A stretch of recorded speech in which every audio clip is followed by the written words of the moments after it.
Bienvenue dans cette édition de Décryptage. Stéphane Tiki est directeur de développement et porte-parole du premier réseau d'Afrique francophone dans le monde, le groupement du patronat francophone qui chapeaute 20 millions d'entreprises qu'il installe dans tous les pays où la langue française est parlée.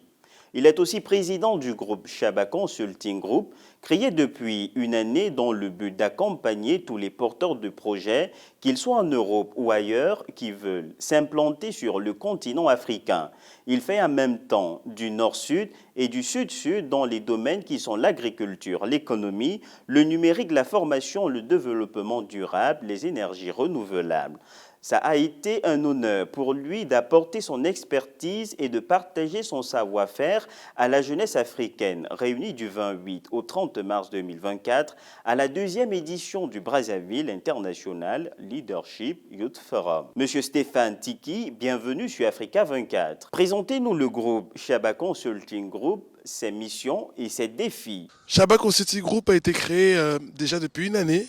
Elle œuvre aujourd'hui à accompagner tous les porteurs de projets, qu'ils soient en Europe ou ailleurs, qui veulent s'implanter sur le continent africain. On fait à la fois du nord-sud, ça veut dire que si vous avez une boîte qui est installée à Paris, que vous l'installez ici à Brazzaville, on a cette capacité de pouvoir la connecter aujourd'hui. Mais on a aussi la capacité de connecter une entreprise qui est aujourd'hui à Brazzaville, qui veut s'installer à Yaoundé. Vous l'avez compris, on fait du nord-sud, mais aussi du sud-sud, dans des domaines qui sont l'agriculture, l'économie, le numérique, la formation, le développement durable, les énergies renouvelables. Vous avez participé à la deuxième édition du Believe. Quelle appréciation faites-vous de cette initiative qui rassemble les jeunes d'Afrique et de la diaspora? C'est un immense honneur pour moi d'être ici avec vous aujourd'hui.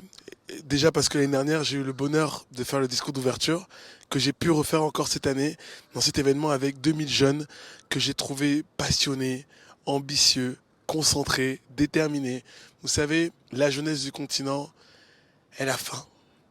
Elle a faim de victoire, elle a faim de réussite, elle a faim d'emploi, elle a faim de jeunesse. Ça me permet de vous dire d'ailleurs que cette année ici à Brazzaville, ça a été décrété par le chef de l'État, c'est l'année de la jeunesse.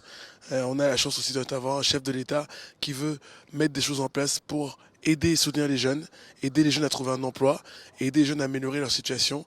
Et voilà, moi j'ai été très heureux et très honoré, non seulement d'échanger avec les jeunes, mais surtout de pouvoir parler avec eux de concrètement comment on peut les accompagner en donnant des tips. Vous savez, quand je suis venu ici l'année dernière, j'ai rencontré certains jeunes qui étaient totalement perdus, en déshérence totale. Et quand je suis revenu cette année, certains ont trouvé des stages, certains ont montré leur boîte, certains sont devenus entrepreneurs. Et c'est une véritable fierté de se dire que notre rôle aujourd'hui, nous jeunes, c'est de venir accompagner ces jeunes-là en leur donnant de la force et de la valeur ajoutée, en donnant des conseils pour qu'ils puissent s'en sortir aussi.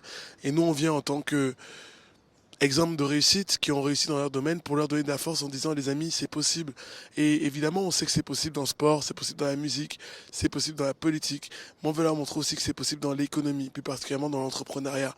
Si vous montez votre boîte aujourd'hui, grâce par exemple à ce qui a été mis en place ici, et je salue cette initiative, le FIGA, qui est ce fonds qui aide les PME à se développer ici, vous pouvez y arriver. Voilà, maintenant il faut participer ensemble, se serrer les coudes les uns avec les autres.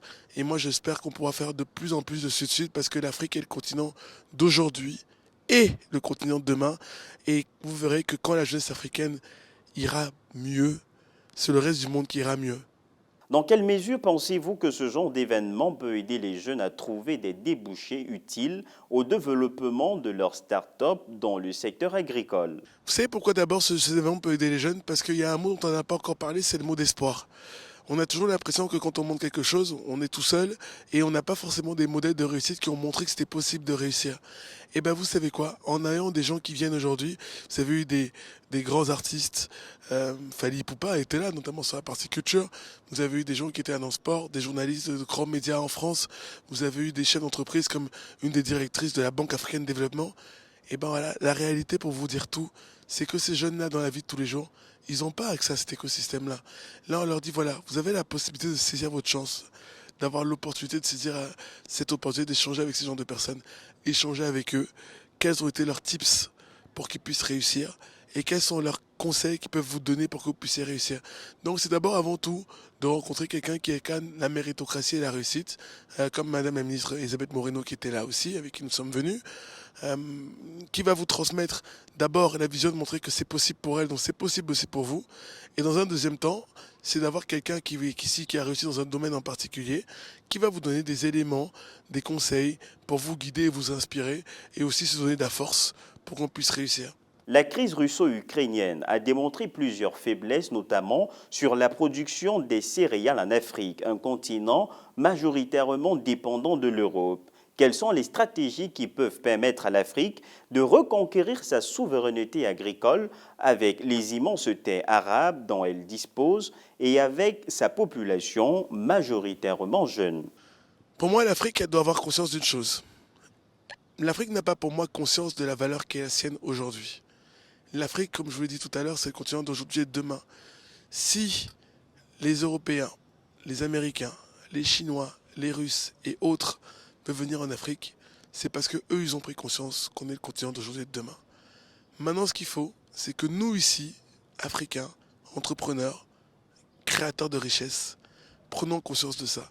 Comment est-ce que je caractérise ce que je suis en train de vous expliquer?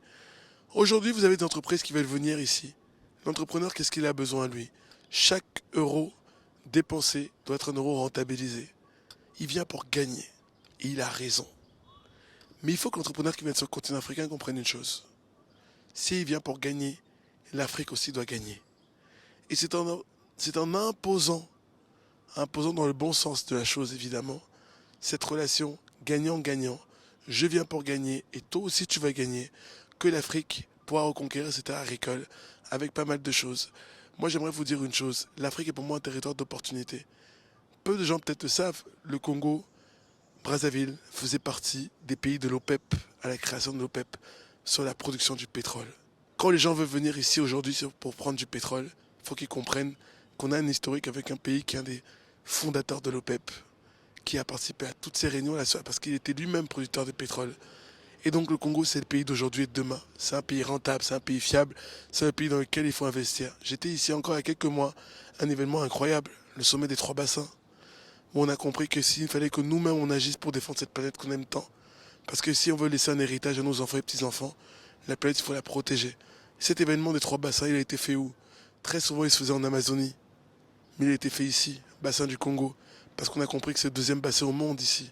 Donc pour que l'Afrique puisse reconquérir la valeur qui est la sienne, il faut qu'elle ait conscience de cette valeur-là et que ceux qui viennent comprennent qu'ils vont bien sûr venir pour gagner, mais que nous qui sommes africains, et moi j'ai la chance d'être à la fois un enfant de la France, un enfant d'Afrique, et ben nous on dit, ceux qui viennent ici, ils doivent gagner, mais nous devons aussi gagner. Monsieur Stéphane Tiki, merci d'avoir répondu aux questions d'Africa 24.